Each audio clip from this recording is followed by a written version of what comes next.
নমস্কার বন্ধুরা, সুজাতা কিচেনে আপনাদের সকলকে স্বাগত। আজকে কিন্তু যে রান্নাটা করব এই যে কাগজি মাছ আর তার সঙ্গে টমেটো দিয়ে, কাঁচা টমেটো দিয়ে আজ কাগজি মাছ দিয়ে একটা চচ্চড়ি বানাবো। এটা না গরম ভাতের সঙ্গে খেতে দুর্দান্ত লাগে। যারা এই ছোট মাছ পছন্দ করেন তাদের কিন্তু আশা করি খুব ভালো লাগবে। প্রথমে মাছগুলোকে একটু ধুয়ে নিতে হবে। মাছগুলোতে কোনো কাঁটা নেই, কোনো আঁশ নেই, শুধু 2-3 বার করে মাছগুলোকে ভালো করে একটু ধুয়ে নিলেই হবে। এবার মাছগুলোকে ফুটো থালার মধ্যে যদি দাও তাহলে তো জল ঝরে যায়। আমি এইভাবে হাতে মুঠি করে করে মাছগুলোকে একটু চিপে চিপে মাছগুলোকে তুলে নিচ্ছিলাম। এরপর কাঁচা টমেটোগুলোকে কেটে নেবো, আর টমেটোগুলোকে একটু পাতলা পাতলা করে কেটে নেবো।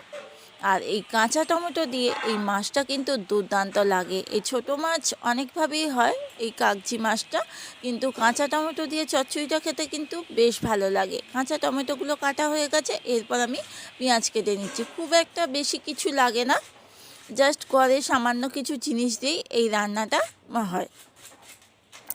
যারা ছোটো মাছ পছন্দ করেন, এই কাগজি মাছ বা মোয়াটি বা মৌরলা মাছ, এই ছোটো মাছগুলো কিন্তু শীতকালের দিকে বেশ ভালো পাওয়াও যায়, আর এই বাজারে অ্যাভেলেবেল থাকে, আর খেতেও কিন্তু খুব ভালো লাগে। মোটামুটি সব কাটাকুটি হয়ে গেছে।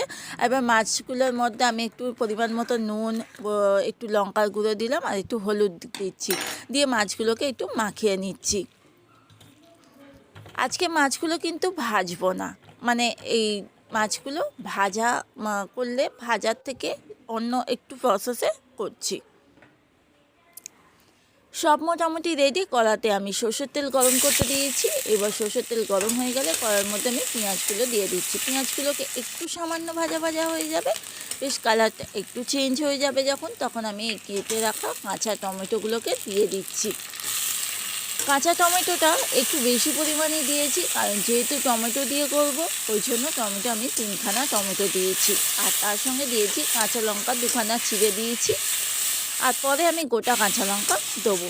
এবার এই টমেটো পেঁয়াজটা একটু নরম হয়ে যাবে তখন এর মধ্যে পরিমাণ মতো হলুদ দিয়ে দিচ্ছি, আর পরিমাণ মতো লবণ দিয়ে দিচ্ছি। ওইদিকে আমার মাছের মধ্যে কিন্তু নুন, হলুদ, লঙ্কাগুলো সব আছে মাখানো। আর একটু সামান্য চিনি দিয়েছি, একটু সামান্য দিয়েছি, কারণ জাস্ট ব্যালেন্সের জন্য। এবার বেশ নরম নরম যখন হয়ে এসছে তখন আমি এই মাছগুলোকে দিয়ে দেবো। মাছগুলোকে দিয়ে একটু নাড়াচাড়া করব। এই টমেটো পেঁয়াজ মানে সমস্ত মশলার সঙ্গে একটু ভালো করে নাড়াচাড়া করে নেব। তারপর সামান্য, মানে খুব বেশি নাড়াচাড়া করব না, কারণ এই মাছগুলো খুব ছোট ছোট, আর বেশি নাড়াচাড়া করলে কিন্তু ঘেঁটে যাবে। ওই জন্য হালকা নাড়াচাড়া করে আমি পরিমাণ মতো জল দিয়ে দিয়েছি, একদম অল্প পরিমাণ মতো জল দিয়েছি, কারণ এই রান্নাটা একদম শুকনো শুকনো হবে।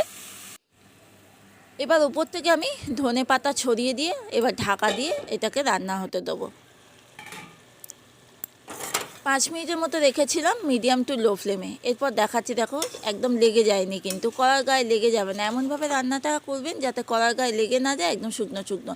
হ্যাঁ, আমি এখানে 3-4খানা কাঁচা লঙ্কা দিয়েছি, গোটা কাঁচা লঙ্কা, ওটা আমার স্কিপ হয়ে গেছে। এবার দেখুন একদম শুকনো শুকনো হয়ে গেছে। এবার এই পর্যায়ে এসে আমি গ্যাসের ফ্লেমটা মানে অফ করে দেবো। একদম রেডি হয়ে গেছে কাঁচা টমেটো দিয়ে কাজকি মাছের চচ্চড়ি। গরম ভাতের সঙ্গে খেতে কিন্তু দারুণ লাগে। যারা মাছ পছন্দ করে তাদের আশা করি ভালো লাগবে, আর যারা এই রেসিপিটা খাননি বাড়িতে অবশ্যই কিন্তু একবার বানিয়ে খেতেই পারেন। এইটা এই মাছ দিয়ে আর এই ভাত খাওয়ার মজাই কিন্তু আলাদা। সত্যি কথা বলতে অনেকে বড় মাছের থেকে, আমার আবার মনে হয় কি বড় মাছের থেকে যখনই আমি ছোট মাছটা বাজারে পাই, আমি তখন কিন্তু ছোট মাছটাই নিয়ে আসি, কারণ ছোট মাছটা খেতে বেশ ভালো লাগে। আর এই শীতকালে কাঁচা টমেটোটাও পাওয়া যায় এই টমেটো দিয়ে, আর একদম ঝাল ঝাল চচ্চড়ি, মানে একটু ঝাল ঝাল থাকবে, ঝালটা যেরকম যে খাবে ঝাল ঝাল এই চচ্চড়িটা বেশ ভালো লাগে। যাই হোক, আজকের রেসিপিটা কেমন লাগলো অবশ্যই কিন্তু একটু কমেন্টের মাধ্যমে জানিও। যারা এখনও আমার চ্যানেলটাকে সাবস্ক্রাইব করোনি তারা চ্যানেলটাকে সাবস্ক্রাইব করে দিও, আর যারা ফেসবুক থেকে দেখছো অবশ্যই ফলো করে দিও। আজকের মতো আসছি বন্ধুরা, সবাই ভালো থেকো, সুস্থ থেকো, টাটা।